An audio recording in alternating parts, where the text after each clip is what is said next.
Assalamualaikum warahmatullahi wabarakatuh. Kami akan mempresentasikan tentang epistemologi matematika, mata kuliah filsafat matematika di program studi pendidikan matematika Universitas Muria Kudus dengan dosen pengampu Ibu Ratri Rahayu, SPD, MPD. Kami dari kelompok 1 yang beranggotakan Erika Seviana dengan NIM 2020-35002, Febi Fauzia Ulia dengan NIM 2020-35007, Fatma Intriani dengan NIM 2020-35008. Pengertiannya adalah epistemologi dalam Yunani yaitu episteme dan logos. Episteme berarti suatu pengetahuan dan logos berarti ilmu. Epistemologi matematika merupakan cabang filsafat yang berhubungan dengan pengetahuan matematika, yang menelaah segi-segi dasar pengetahuan matematika seperti sumber, hakikat atau substansi, batas-batas, dan kebenaran pengetahuan beserta ciri-ciri matematika yang meliputi abstraksi, ruang, waktu, besaran, simbolik, bentuk, dan pola.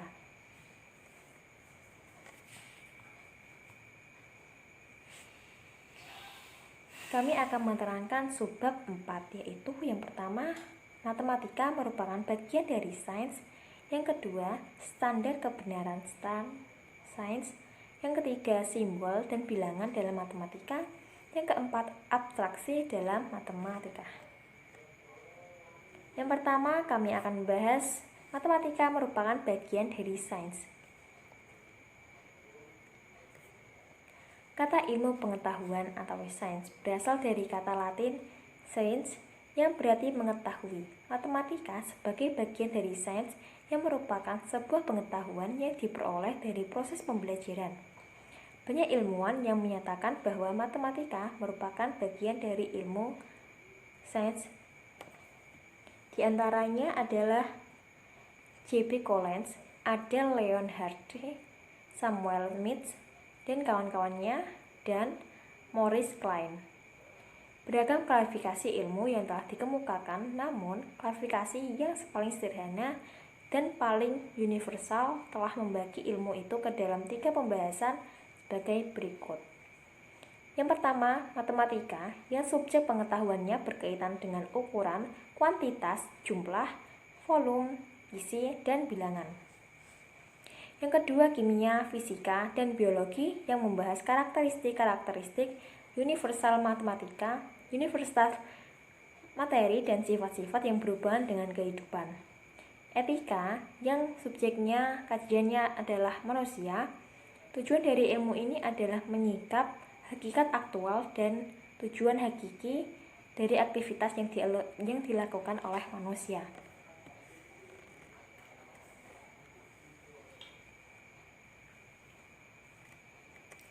Dapat kita pahami bahwa matematika merupakan suatu ilmu yang lebih banyak mengkaji tentang kuantitas-kuantitas, bangunan-bangunan, ruang, dan perubahan.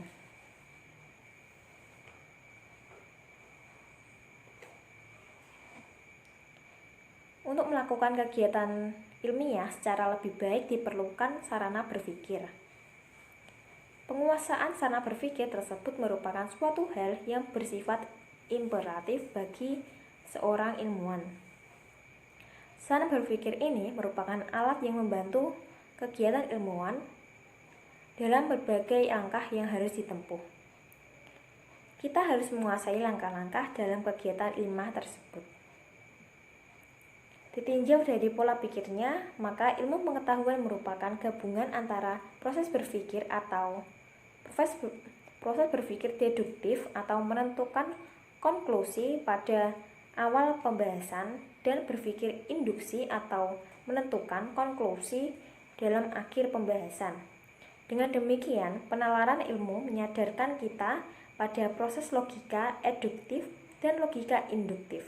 Matematika mempunyai peran yang paling penting dalam berpikir deduktif maupun induktif. Oleh karena itu, tidak bisa dipungkiri lagi bahwa matematika merupakan ilmu pengetahuan sains yang terbagi menjadi ilmu formal dan faktawi. Perbedaan pokok antara ilmu formal dan faktawi menurut Rudolf Carnap ialah ilmu formal hanya mengandung pernyataan-pernyataan analitis. Sebuah pernyataan analitis ialah pernyataan yang kebenarannya sama-sama mengikuti kaidah-kaidah logika dan karena itu akan selalu tetap benar. Sedangkan yang kedua pernyataan analitis, lawannya adalah pernyataan sintetis. Pernyataan sintetis merupakan pernyataan yang merupakan suatu tentang pokok keterangan yang artinya tidak terkandung pada pokok masalah tersebut. Perbedaan lain antara ilmu formal dan ilmu faktawi adalah jika ilmu formal dapat dibuktikan semata-mata dengan akal saja, bukan yang lain. Sedangkan ilmu faktawi tidak dapat dibuktikan dengan akal, akan tetapi dengan fakta yang terjadi secara empiris atau di lapangan seperti itu.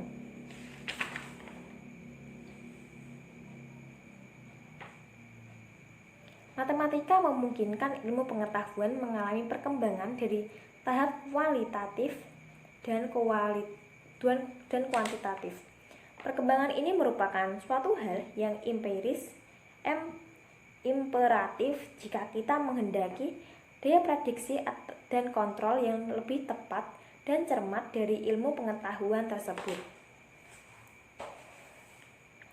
Dari Ibnu Khaldun dalam bukunya yang berjudul Muqaddimah menyatakan bahwa matematika merupakan bagian dari keempat macam, yaitu yang pertama ilmu pengetahuan yang dikemukakan. Di antaranya ilmu logika atau ilmu mantik. Yang kedua ilmu alam, yang subjeknya kajian meliputi bentuk benda-benda yang dapat diindra oleh manusia yang berhubungan dengan tumbuhan-tumbuhan, barang tambang, beserta apa saja yang ada di dalam alam ini. Yang ketiga, ilmu metafisika. Yang keempat, ilmu matematika yang dikemukakan diantaranya yaitu ilmu geometri, ilmu aritmatika, ilmu musika, dan ilmu astronomi.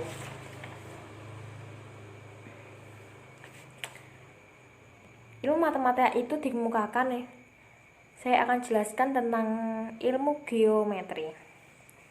Ilmu geometri atau ilmu ukur. Geometri mempelajari ukuran-ukuran dan segala sesuatu yang berkaitan dengannya, baik dari sisi esensi ukuran-ukuran dan segi bentuk antara satu dengan yang lainnya.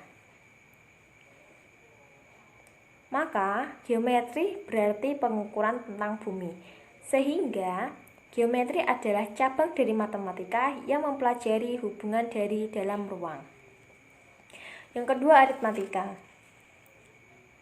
Aritmatika merupakan bagian dari ilmu matematika yang berkaitan dengan sifat-sifat esensial dan sifat-sifat asidensial. Objek yang bersifat kuantitas, yaitu berkaitan dengan angka-angka, yang kemudian berkembang menjadi ilmu hitung, ilmu Farandil, aritmatika bisnis, dan lain sebagainya. Yang ketiga, ilmu musika. Ilmu musika merupakan pengetahuan tentang ukuran suara dan nada-nada, serta pengukurannya dengan angka-angka atau pengukuran nada-nada dalam musik ditentukan oleh perbandingan-perbandingan angka dan bilangan. Hasilnya merupakan pengetahuan tentang nada-nada musik. Yang keempat, astronomi. Ilmu astronomi merupakan ilmu yang menetapkan bagian bentuk benda-benda di angkasa, posisi dan jumlah planet dan bidang tertentu. Dengannya memungkinkan mempelajari semuanya dari gerakan-gerakan benda langit yang kelihatan terhadap di setiap ruang angkasa. Gerakan-gerakan tersebut baik yang lurus maupun yang tidak lurus, prosesi dan resesinya.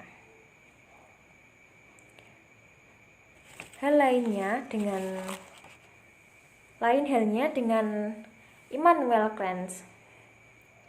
Beliau berpendapat bahwa 3 disiplin pengetahuan matematika terdiri dari logika, aritmatika, dan geometri sebagai cabang ilmu matematika yang saling bebas dan masing-masing bersifat sintetik.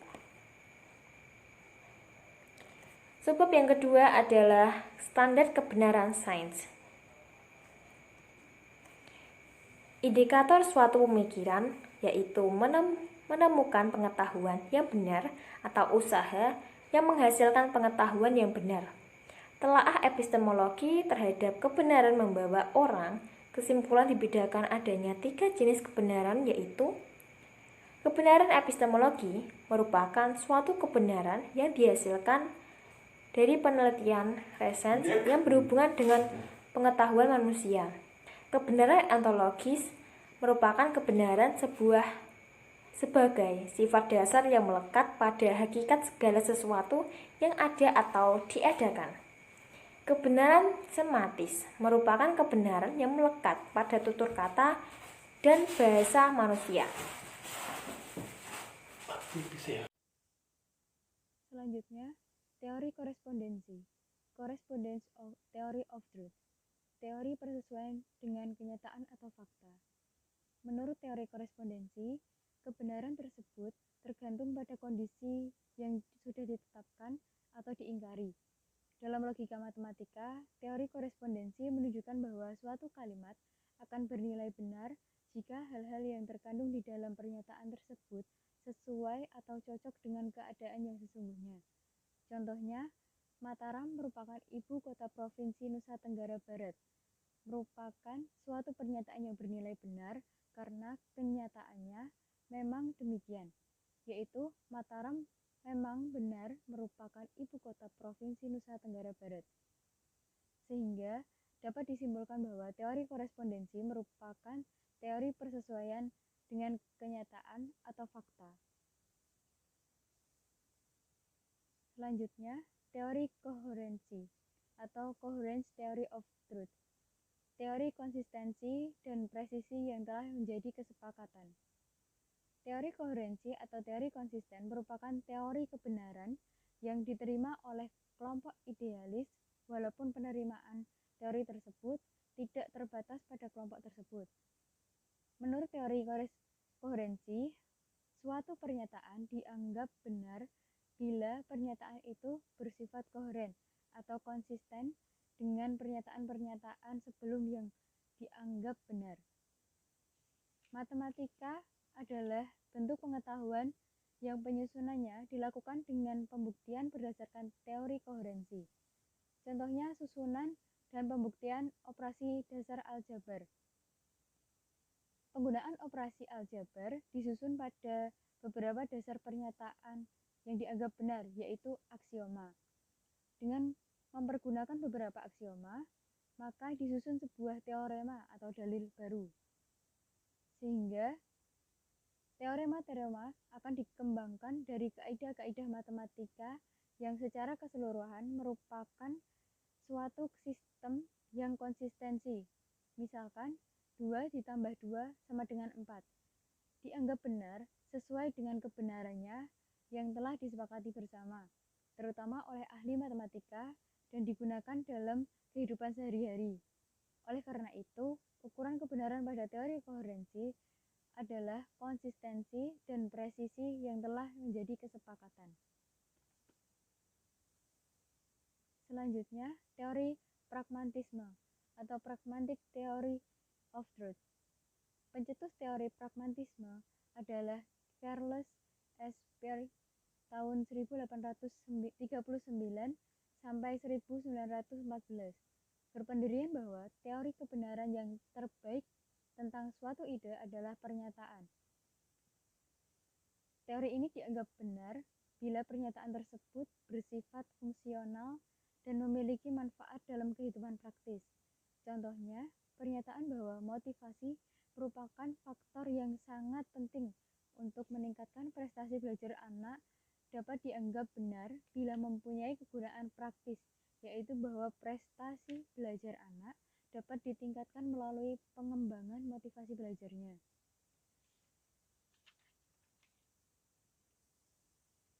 Selanjutnya, simbol dan bilangan dalam matematika. Simbol berarti suatu yang menyatakan sesuatu yang lain, the things that stand for other things, sebagai penunjukan pada benda tersebut. Simbol juga merupakan suatu tanda yang digunakan untuk melambangkan bilangan dalam matematika. Sedangkan bilangan merupakan suatu konsep matematika yang digunakan untuk pecahan dan pengukuran. Lain halnya dengan nomor. Nomor biasanya menunjukkan pada satu atau lebih angka yang melambangkan suatu bilangan bulat dalam suatu barisan bilangan-bilangan bulat yang berurutan. Simbol yang berbentuk angka inilah yang mengalami perkembangan dengan berbagai aturannya masing-masing, mulai dari angka-angka yang negatif, angka 0, sampai angka-angka yang positif. Maka perkembangan aturan sistem angka-angka terdahulu inilah yang sekarang disebut sistem bilangan.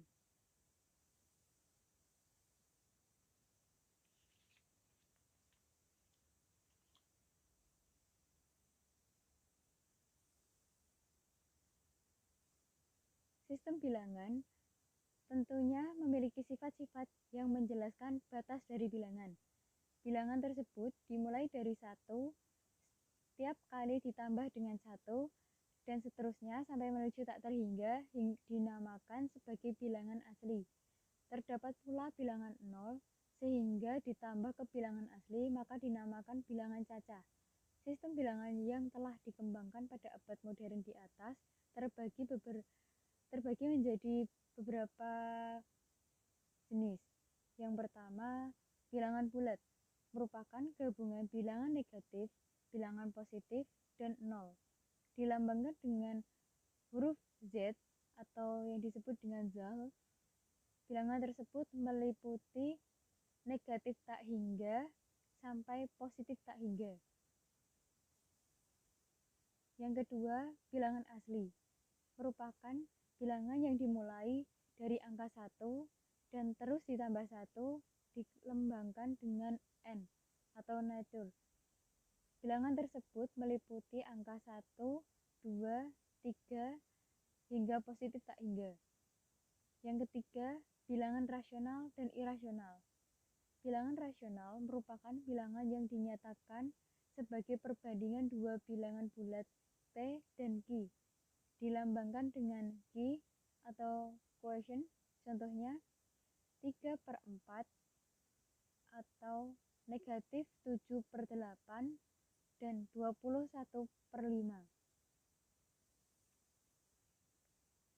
Bilangan irasional merupakan bilangan yang dinyatakan perbandingan dengan A dan B sebagai bilangan bulat dan B tidak sama dengan 0. Contohnya nilai pi, bilangan epsilon, dan log 3. Selanjutnya, yang keempat adalah bilangan real atau nyata. Bilangan rasional merupakan gabungan dari bilangan rasional dan bilangan irasional.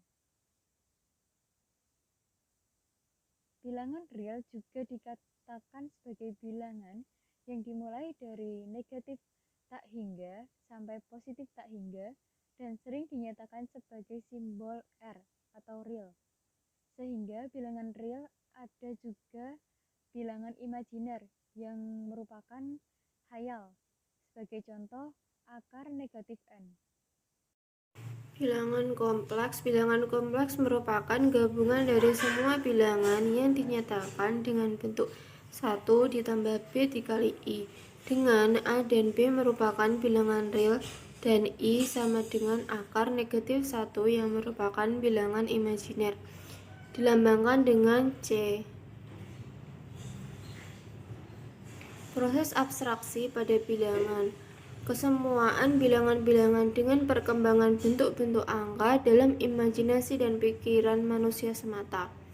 Salah satu penyebab utama dari kesulitan memahami matematika ialah karena sifatnya yang abstrak. Karena sifat abstrak inilah banyak yang mengira bahwa matematika tidak memiliki hubungan dengan dunia nyata yang konkret. Padahal operasi dasar perhitungan matematis yang tertentu seperti penjumlahan, pengurangan, perkalian, dan pembagian sangat berguna dalam kehidupan kita sehari-hari. Selanjutnya, abstraksi dalam matematika. Banyak kajian epistemologi matematika dimulai dengan penelaahan masalah-masalah dunia nyata. Kemudian diberikan simbol atau bilangan tertentu untuk mewakili berapa banyak jumlah atau kuantitatif benda. Maka simbol atau bilangan tersebutlah yang disebut abstraksi suatu benda. Sebelum aturan dan konsep matematika diidentifikasi dan diderifikasi sebagai struktur abstrak, maka yang harus dilakukan adalah menemukan objek apa yang akan dikaji. Misalnya, aljabar bermula dengan metode penyelesaian masalah aritmatika dan bilangan. Geometri bermula dari perhitungan jarak dan luas di dunia nyata, serta statistika bermula dari perhitungan peluang di dalam perundian atau perjudian. Proses penelaahan masalah-masalah dunia nyata kemudian diberikan simbol atau bilangan sesungguhnya adalah suatu abstraksi, yaitu sesuatu hal yang belum terwujud, sehingga satuan dari masing-masing kumpulan dapat diperbandingkan satu lawan satu.